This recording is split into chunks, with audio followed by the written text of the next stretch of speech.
Ryan Carter never imagined that one impulsive moment would flip his entire life upside down. He was 20, a computer science sophomore, living at home to keep expenses low. To anyone looking in, he was ordinary, quiet, dependable, a little introverted. He balanced classes with a part-time tech store job and spent most of his free time with his girlfriend, Emma. His life looked structured and predictable, but he carried a private curiosity he had never voiced. He'd always been struck by the confidence Emma radiated when she dressed up, the way certain clothes seemed to transform her posture, her attitude, her presence. It fascinated him.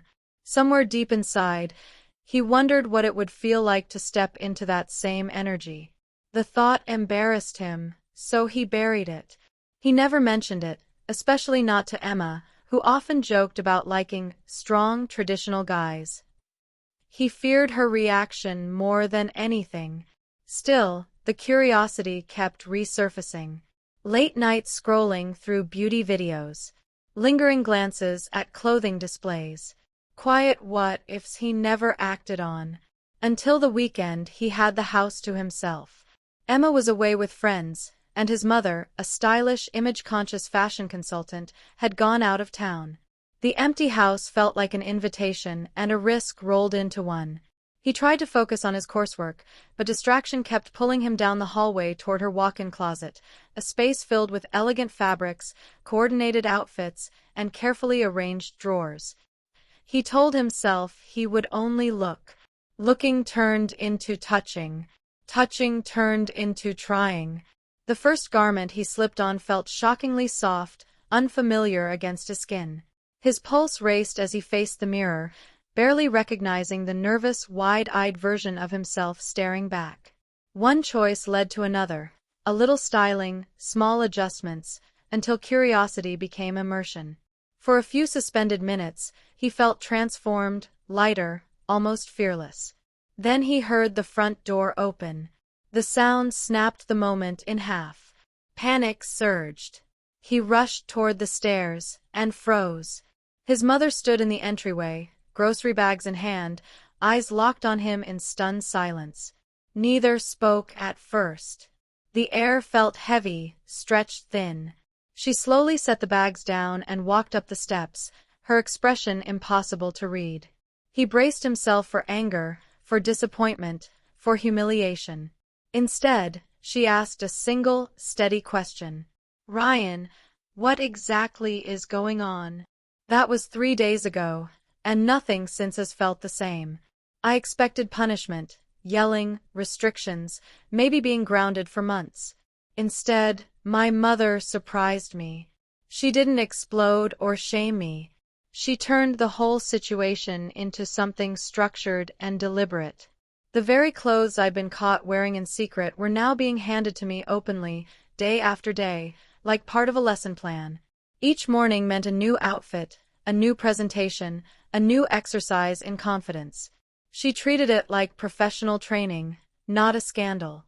Strangely, what frightened me most was that part of me was beginning to enjoy the process.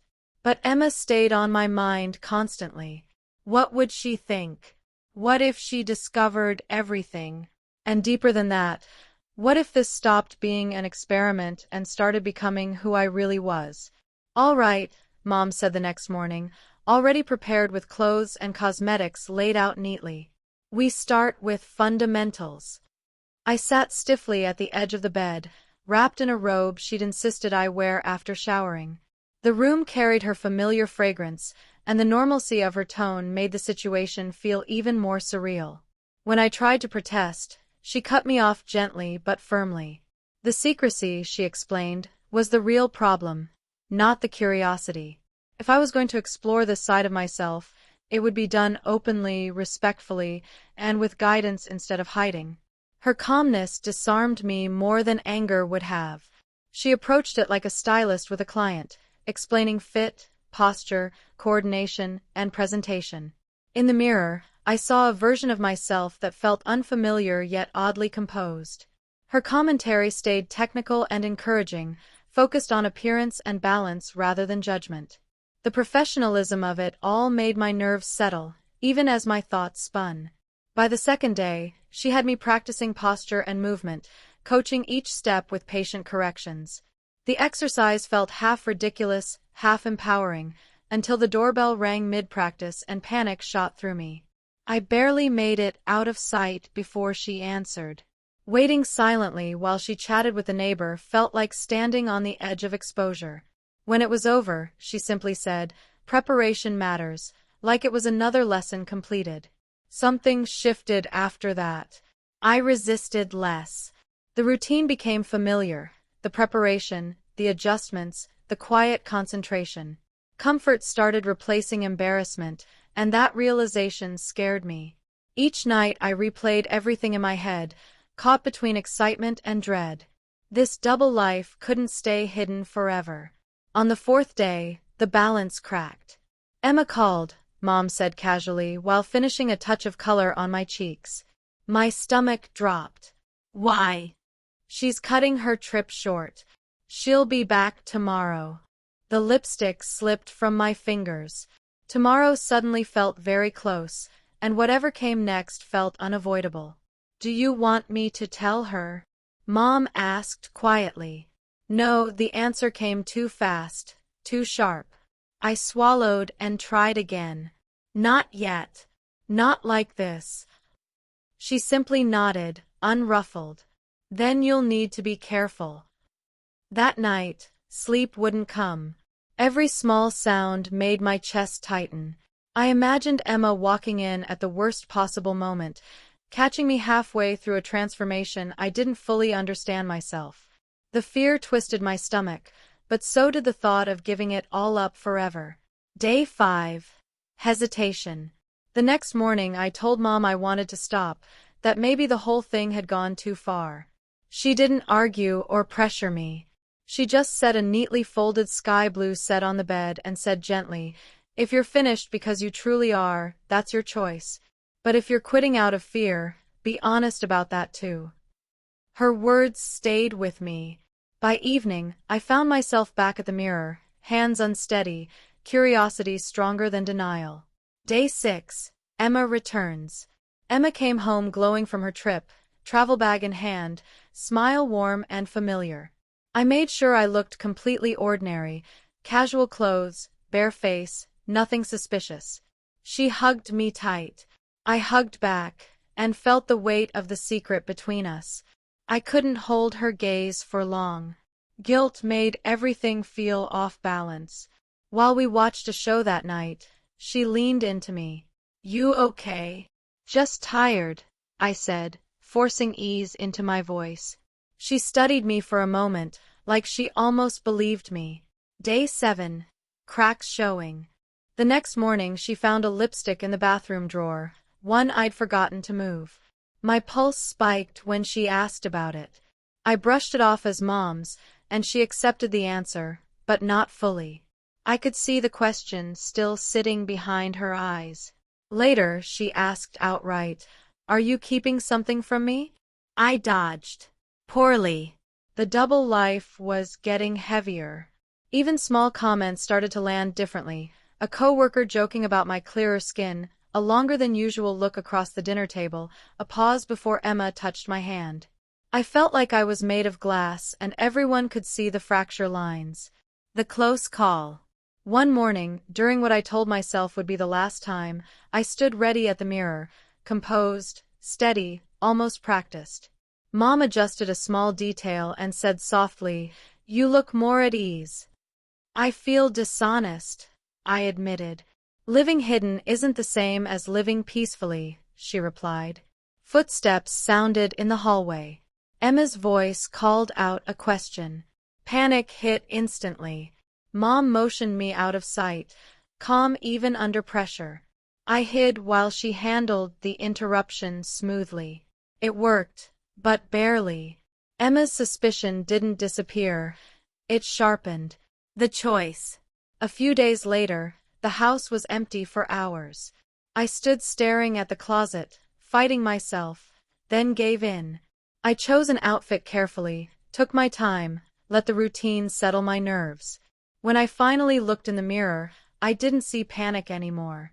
I saw confidence, and that realization both thrilled and scared me. I moved through the house just to feel it, the posture, the rhythm, the strange sense of rightness. Then the front door opened. I turned. Emma stood there, frozen mid-step, eyes wide with shock. The silence between us was absolute. "Oh my God," she breathed. "Ryan." I tried to answer when Emma said my name, but my voice wouldn't cooperate. The silence between us stretched tight and painful. Her gaze moved slowly over everything, the dress, the stockings, the heels, then up to my made-up face. Shock, hurt, confusion, all of it written clearly. "Say something," she demanded quietly. "Tell me this is some kind of joke." "It isn't," I managed at last. "I just didn't plan for you to find out like this." She sank onto the couch, overwhelmed, asking questions I'd been avoiding for months. How long, why, whose clothes, what it meant. Each answer felt like pulling another thread loose. I admitted the truth. It started as curiosity and turned into something that felt real. Not a prank. Not a phase I could just switch off. The confession didn't explode into shouting. That almost made it harder. She was wounded more than angry. After a final look I couldn't read, she stepped away to think, leaving me alone with the wreckage of secrecy finally exposed. When my mother returned, she understood immediately. Instead of panic, she offered steadiness. "Secrets collapse eventually," she told me. "Better in the open than in the dark." Her calm didn't erase the fear, but it gave it shape. That night I stood at the mirror again, caught between two versions of myself, the one I'd shown the world and the one I'd hidden. This time I didn't look away. The next day Emma texted, "We need to talk." When she came over, she was composed but firm. "No more lies," she said. "Only honesty." I told her everything, not perfectly, but truthfully. She didn't claim to understand it all, yet she wasn't ready to walk away either. Trust, she said, would have to be rebuilt from scratch. Then she revealed something else. She'd found proof I'd worn one of her garments, and she'd also received an anonymous message describing it. That changed the stakes instantly. This wasn't just personal anymore. Someone else knew.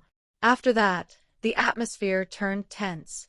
Strange texts began arriving, comments from an unknown sender who clearly had been watching. Compliments mixed with threats. Details no stranger should know. Curtains were closed. Devices unplugged. Every passing car felt suspicious. An envelope slid under the door one evening containing a photo taken through a window, undeniable evidence of surveillance, plus a note claiming the sender could help me become my true self. The promise felt as dangerous as the intrusion. Days later, another message arrived, a short, distorted video clip and a synthetic voice inviting me to come find them.